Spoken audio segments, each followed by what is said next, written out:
President Barack Obama's massive spending bill has been passed by the Senate and signed into law. Its size staggers even the broadest of imaginations. It's so big, nobody's even sure how big it is. Every time you hear someone discuss it, they float another figure. I've heard so many different amounts ranging from $800 billion to $9.5 trillion that it has become just so much a background noise. We've worn ourselves thin trying to devise an analogy that accurately conveys just how much money we're talking about once we enter the realm of billions and trillions. If you spent $1 million per day starting when Jesus was born, you still haven't spent $1 trillion yet. Now that doesn't quite express it either. Think about how quickly a second passes. There are 60 of them in a single minute. Yet 1 trillion brief seconds is roughly equal to 32,000 years. Now consider that it was only 200 years ago that Abraham Lincoln was born in a log cabin. It was only 2,000 years that Jesus was born in a manger. It was only 4,000 years ago that Abraham was born in the land of Ur of the Chaldees. And we still have 28,000 years to go before we've consumed 1 trillion seconds. Fox News commentator Glenn Beck reports that the total financial indebtedness of the United States, including obligations imposed by future programs like Social Security and Medicare, is $78.8 trillion. The gross domestic product of the entire world is $78.4 trillion. So the United States already owes more money than the whole world will make this year. I find it ironic that just days after ramming through the largest spending bill in our nation's history, President Obama announced that his goal is to cut our yearly deficit in half by next term. Hey, does he know something we don't know? The United States economic system is a debit-based system. It requires debt in order to operate. Now get that. It requires debt in order to function. By way of analogy, here's how it works. Let's take a family, the Jones family, earning $100,000 per year. Now take away their credit. Without credit, the Joneses will have to save up the full amount to buy a house with cash. They'll have to pay cash for their car. They'll have to pay cash for all their major appliances. Now let's take another family, the Smiths, making half as much as the Joneses, but let them have credit. By the time the Joneses, without credit, have saved up enough money to buy their first home, the Smiths, using credit, have bought and sold 3 homes and profited off of each sale. They drive a new car and have a late model second car. The Jones family still driving a used car, their only car. The Smiths have a big screen TV. The Joneses are scrimping on cable so they can buy their first home. The Smiths made back their mortgage payments plus profit each time they flipped their home. The Joneses have only rent receipts. In terms of liquidity, the Joneses probably have more money in the bank, but the Smiths live better. The system is really unfair, maybe even dishonest.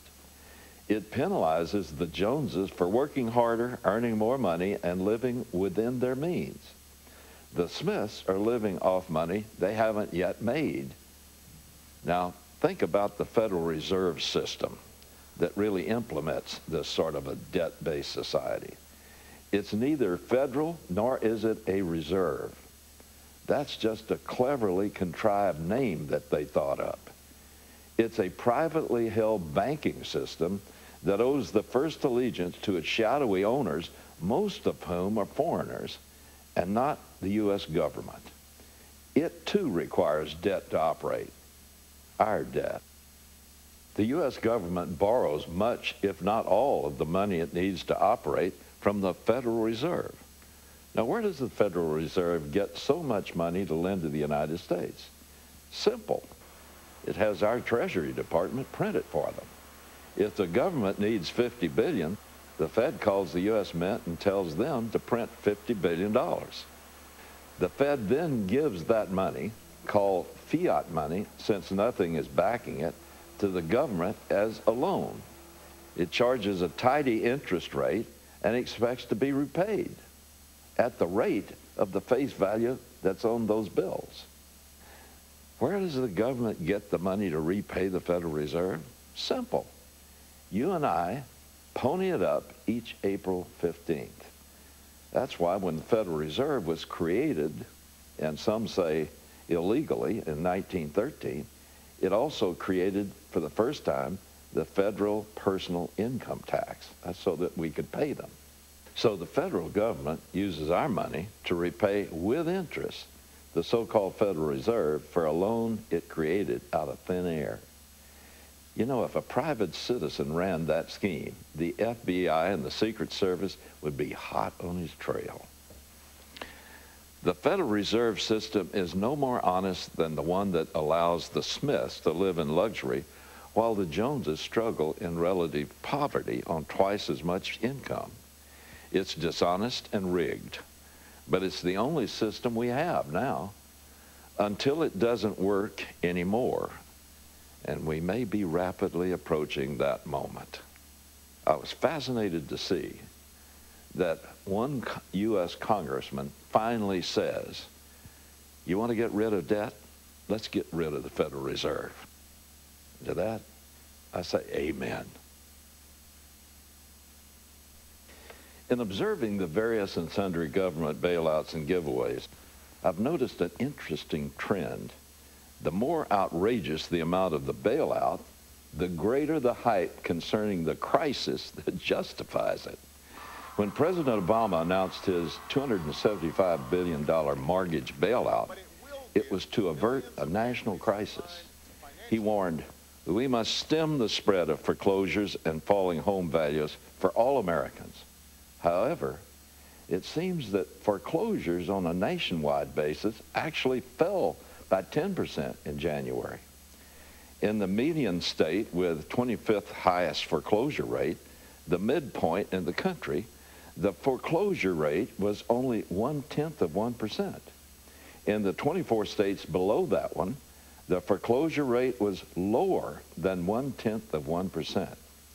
It's very important to note that only 5 states actually qualify as experiencing a mortgage crisis: California, Nevada, Arizona, Michigan, and Florida.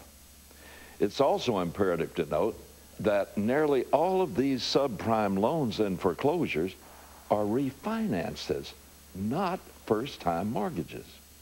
For the most part, these are not needy families in trouble. They're often speculators who got caught with their hands in the cookie jar. So in reality, this is not a national crisis. As of third quarter of last year, housing prices were up from the year before in 18 states. They were down less than 2% in 12 others. Nationwide, only 4 states have seen property values decline by double digits. You guessed it: California, Nevada, Florida, and Arizona. How's this for a reality check? The 4 states currently experiencing the highest rate of existing home sales are California, Nevada, Florida, and Arizona.